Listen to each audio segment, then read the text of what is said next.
الصلاۃ والسلام علیکہ یا رسول اللہ وعلیٰ آلہ و صحابہ یا حبیب اللہ یا احد یا صمد یا وطرو۔ اللہ تبارک و تعالیٰ کی یہ اسماء الصمد و الوطر اپنی صفات کاملہ میں یکتا ہیں۔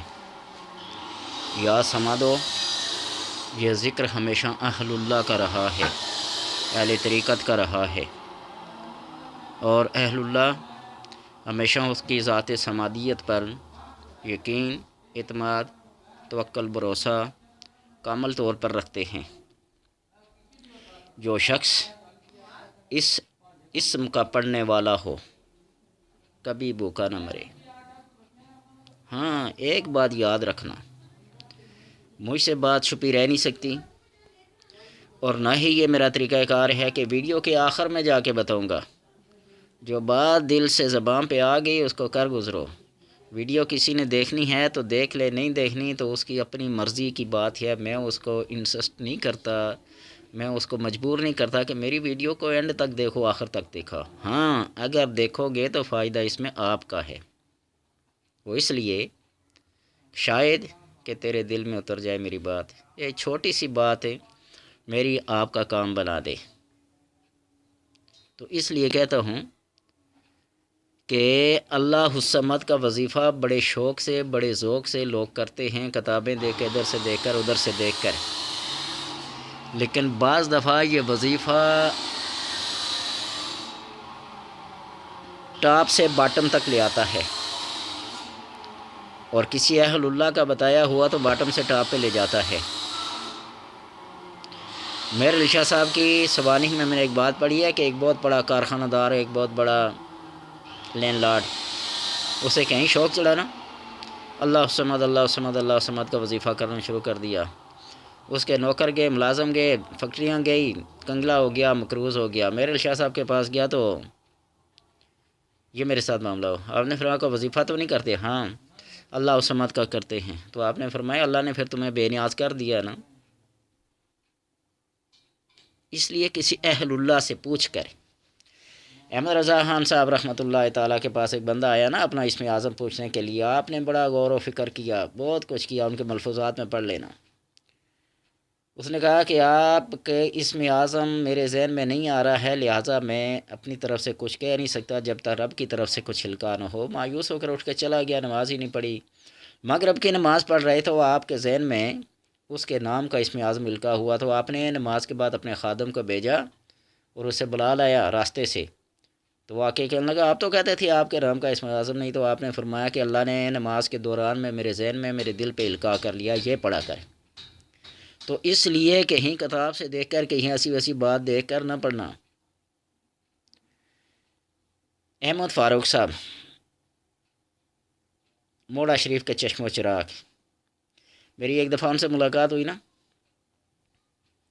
تو میں نے کہا یہ دل خالی ہے، اس کو زنگ لگا ہوا ہے، اس تالے کی چابی گم ہو گئی ہے، تو لہٰذا اس تالے کی چابی کے ہی بندوبست کریں، اس کو کھولیں۔ تو بڑے غور سے دیکھ کر فرمان لگے آپ تو پاؤں سے سر تک پورے ہیں، کیوں میرے ساتھ مذاق کر رہے ہیں؟ انہوں نے ایک وظیفہ دیا سورہ اخلاص کا، نے کہا کہ قل هو اللہ احد اللہ الصمد اللہ الصمد اللہ الصمد، اس اللہ الصمد کے لفظ کو، جملے کو، آیت کو 100 بار پڑھ کر لم یلد ولم یولد ولم یکن لہ کفوا احد، یوں سورہ اخلاص کو پورا کر لیا کرو۔ یعنی سورہ اخلاص ایک بار پڑھنی ہے اور اللہ الصمد کے اس آیت کو 100 بار پڑھنا ہے۔ اور میں نے پڑھنا شروع کر دیا، کمال کی بات ہے، اللہ واقعی ہر چیز سے بے نیاز کر دیتا ہے۔ بے نیازی سے مطلب کسی کے پاس کوئی حاجت نہیں رہتی، کوئی کام نہیں رہتا، کوئی جو بھی آتا ہے نا وہ آپ کو مرجع خلائق سمجھ کے آئے گا۔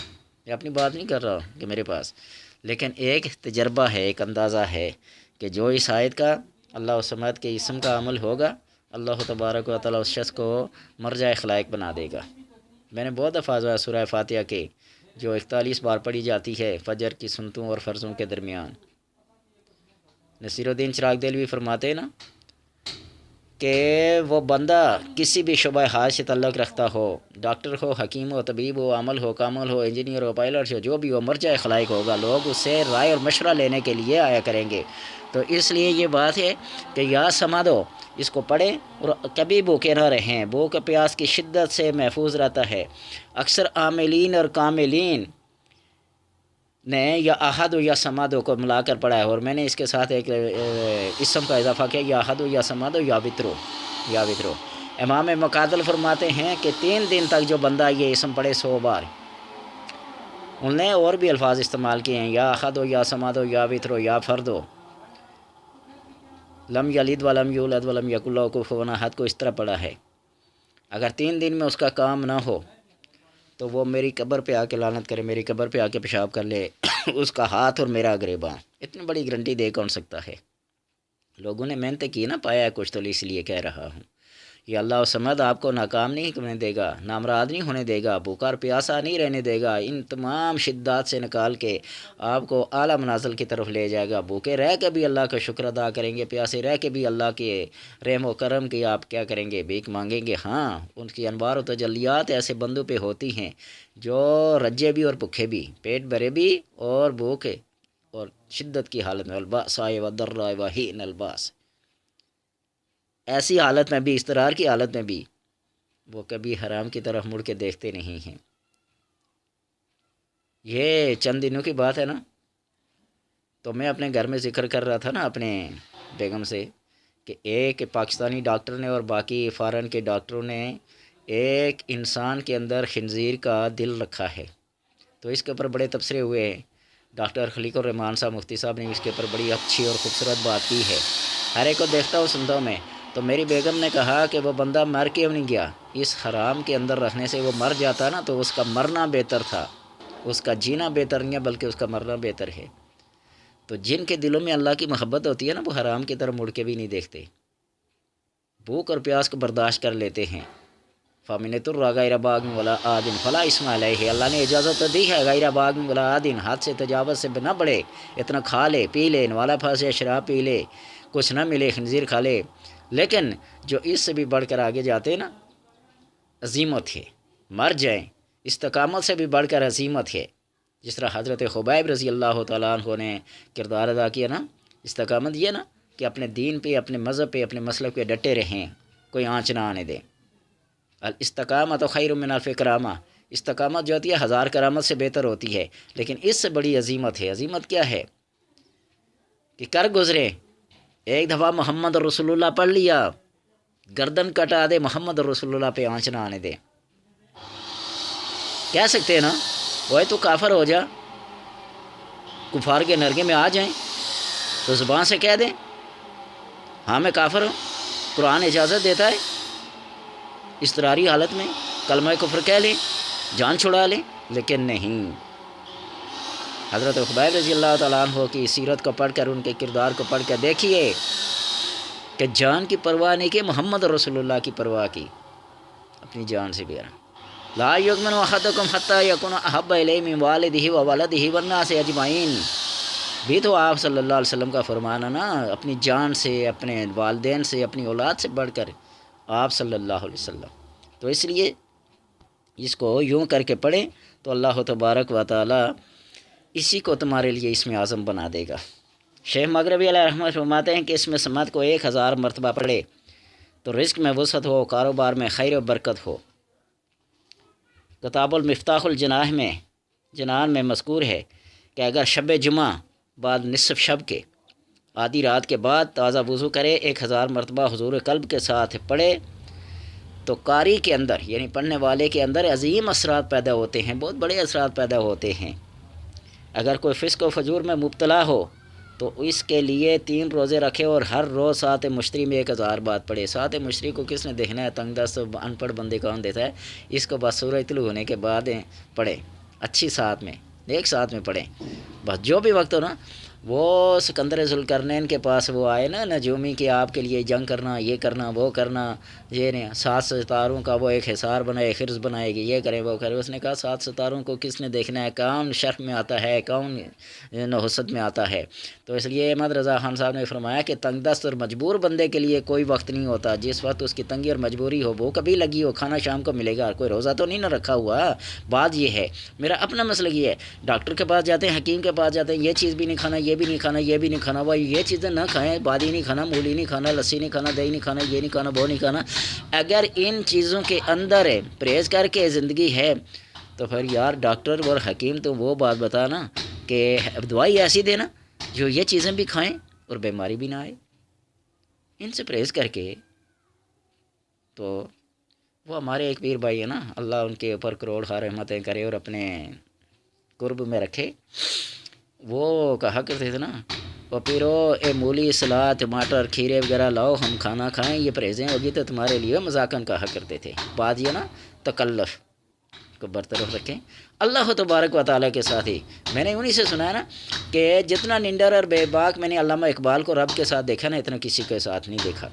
اور بھائی جب اس کے ساتھ ایک تعلق ہے تو کھل جاؤ، ڈل جاؤ، اس سے مانگو پیار سے، محبت سے، چاہت سے. اگر نہیں تو پھر اپنی پڑاس کاٹ لے، مانگو نا، پھر پتہ چلے کہ تمہارا اور اس کا تعلق کیا ہے. اور کسی اپنے کو ہی تو بندہ سمجھ گیا نا دعویٰ کرتا ہے، گلا کرتا ہے، شکوہ کرتا ہے نا. تو اس لیے میں کہتا ہوں کہ دعا کریں اللہ تبارک و تعالیٰ ان ساعتوں کو بھی نیک بنائے، سب کو اچھا کرے. لیکن مجبور بندے کے لیے کوئی ٹائم نہیں ہے، کوئی وقت نہیں ہے، وہ مانگے اللہ ہر وقت دیتا ہے. رابعہ بصری فرماتی ہے نا کہ اللہ اس وقت تمام بادشاہوں نے اپنے دروازے بند کر لیے ہیں، تو میں ایسے بادشاہ کے در پہ ہوں جس کے دروازے کبھی بند نہیں ہوتے، کبھی بند نہیں ہوتے. سمجھے نا. آپ کعبے میں چلے جائیں نا، کعبے کے دروازے کبھی بند نہیں ہوتے. مسجد نبی بھی چلے جائیں کبھی، وہ تو بہت بہت عظیم عظیم سے عظیم تر جگہ ہیں نا. آپ داتا دربار ہی چلے جائیں. میں تو جب بھی گیا رات 12 بجے، آدھی رات، فجر کے بعد، ہر وقت میں نے تو کبھی اس کے دروازے کو بند نہیں دیکھا. ہاں سوائے تہجد کے بعد جو وہ چادر تبدیل کرتے ہیں نا، عرق گلاب سے غسل وغیرہ دیتے ہیں نا، اس وقت وہ شٹر ڈاؤن کر دیتے ہیں. لیکن باقی مزار کے دروازے کھلے ہوتے ہیں، تو وہ تو شہنشاہوں کا شہنشاہ ہے، وہ اپنے دروازے کو بند کیسے کرے گا. تو اس لیے ان الفاظ کو پڑھیں، یا احد و یا سمد و یا وطر. سمجھیے نا. اللہ سمد کا وظیفہ کریں. وطر یکتائی کو کہتے ہیں، احد بھی اس وحدانیت کو کہتے ہیں، اور سمد بھی ایسی چیز نرادہار جو کسی کے آگے ہاتھ کو نہ پھیلائے. شاہ عبد القادر رحمۃ اللہ تعالیٰ نے ترجمہ کیا نا اللہ نرادہار ہے.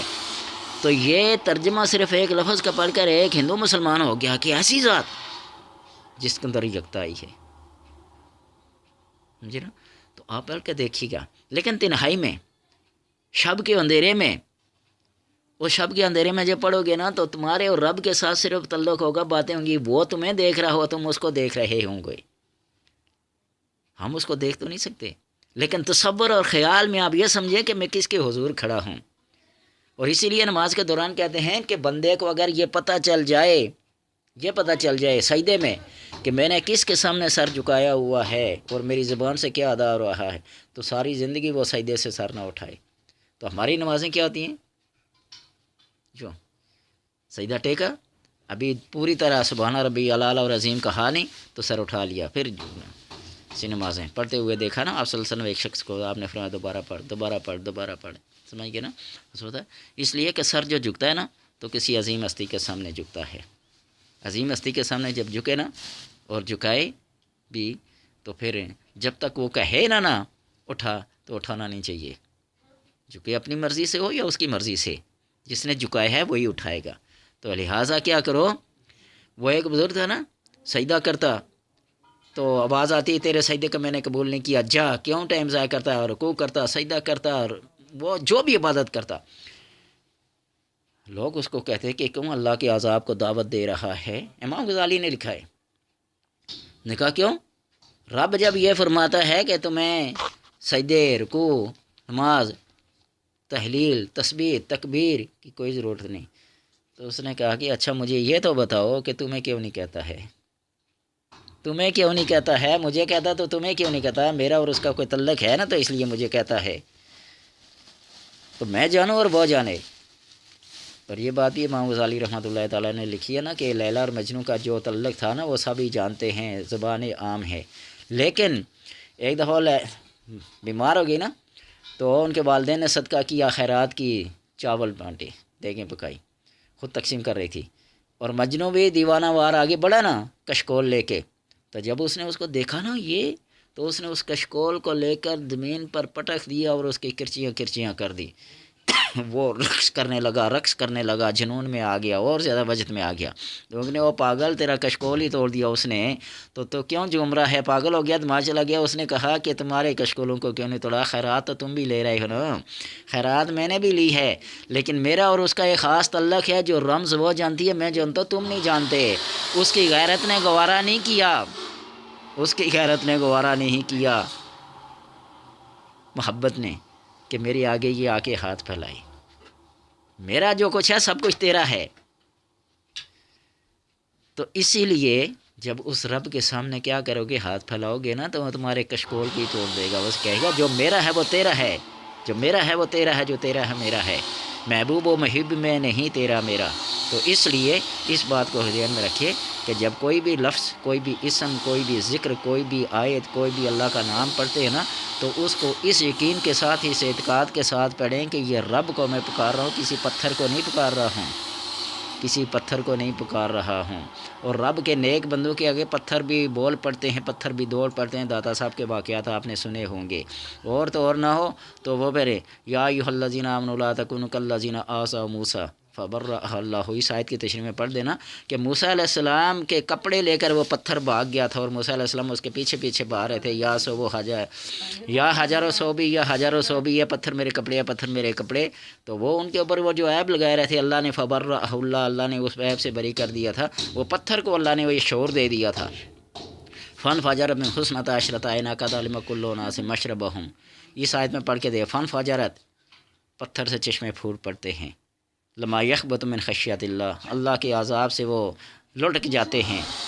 تو اس لیے ان کے اندر شعور پیدا ہو جاتا ہے، بندے کے اندر شعور کیوں نہیں ہوگا؟ آپ ذرا تنہائی میں بیٹھ کر، علیحدگی میں بیٹھ کر، سوچ میں جا کر، مراقبے میں جا کر اس کو سوچیے گا کہ میں کس کے سامنے بیٹھا ہوں، اور کس ہستی کے سامنے بیٹھا ہوں جو خالق کائنات ہے، جو مالک کائنات